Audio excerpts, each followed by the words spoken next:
most familiar sight for basketball fans this time of the year. Those championship banners of the Boston Celtics hung so proudly above the ancient floor here in the Boston Garden.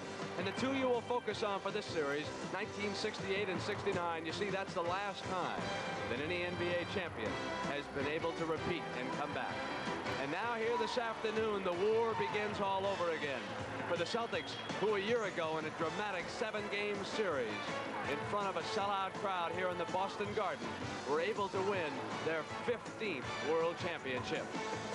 And for the visiting Los Angeles Lakers, it was still another year of frustration, coming right down to the wire and in losing. And now we are set to begin again. The World Championship brings together the Magnificent Two, the Lakers and the Celtics, and Game 1 is coming up.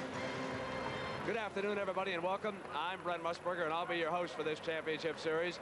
One statistic just jumps off any page at you regarding these two teams. They call this one of the greatest rivalries in all of sport, the Celtics and the Lakers.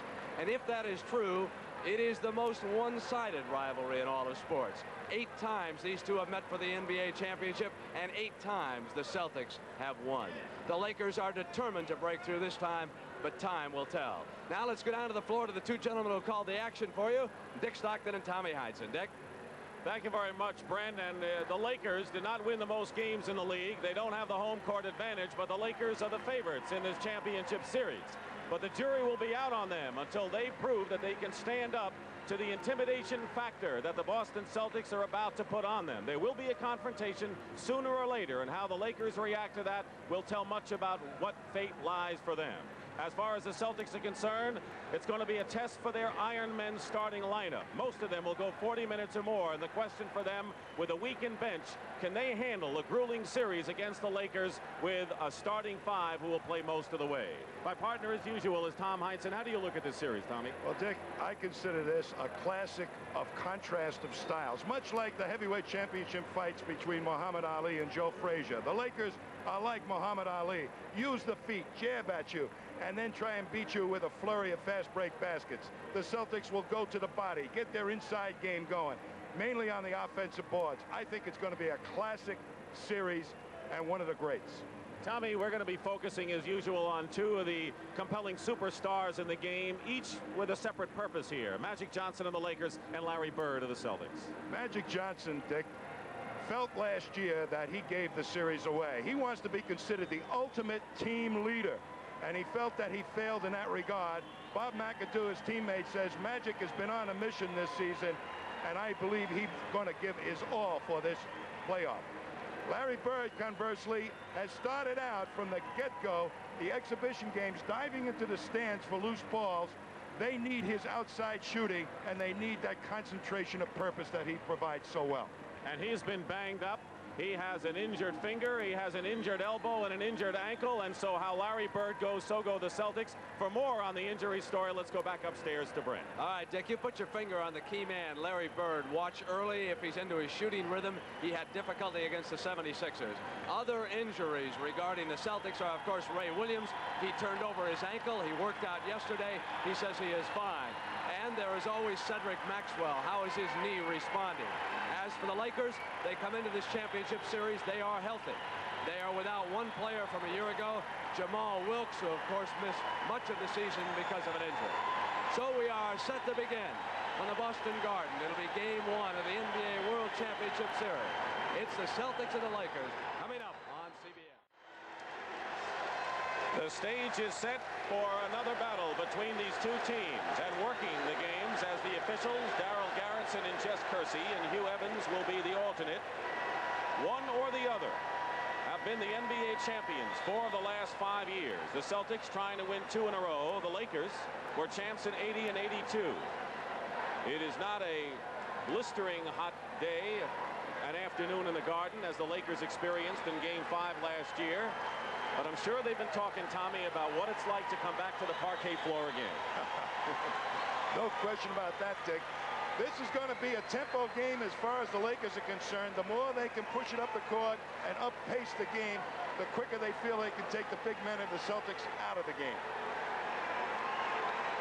Abdul-Jabbar and Robert Parrish will jump center, and we're underway.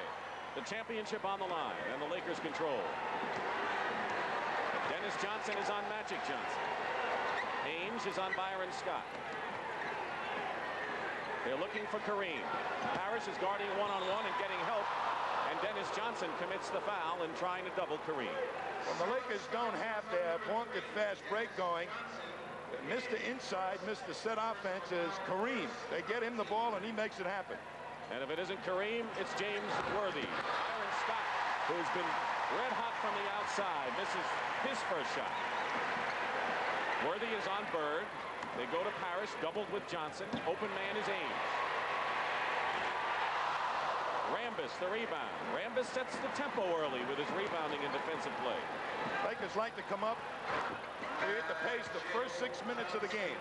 Magic Johnson hitting from outside. No longer is he a weak sister from that range. McHale coming out. Celtics should be very happy to slow it down as much as possible. Fall away by Dennis Johnson. 2 Celtic shots went in and out, both by the guards, and here's Magic pushing it up. James Worthy. Air ball. And a loose ball foul has been called against the Lakers. And it is on Byron Scott. First foul in the ball game. I'll tell you, the Lakers are not pushing it up as hard as I've seen them in the past for an opening game. Well, they have less than 2 minutes going by. They usually come out steaming on the fast break. Kareem up high to meet Robert Parrish. They're going to go low to Bird. Double team with Scott, tripled with Magic Johnson. Bird has to get rid of it. 3 seconds on the shot clock. McHale gets it.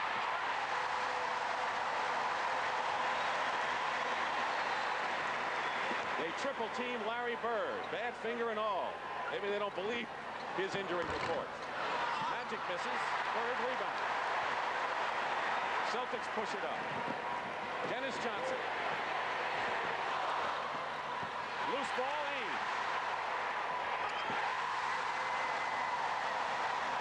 He has made so many big plays in the playoffs coming into this series. Now Worthy going in strong.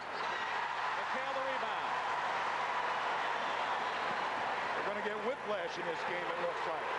Parrish.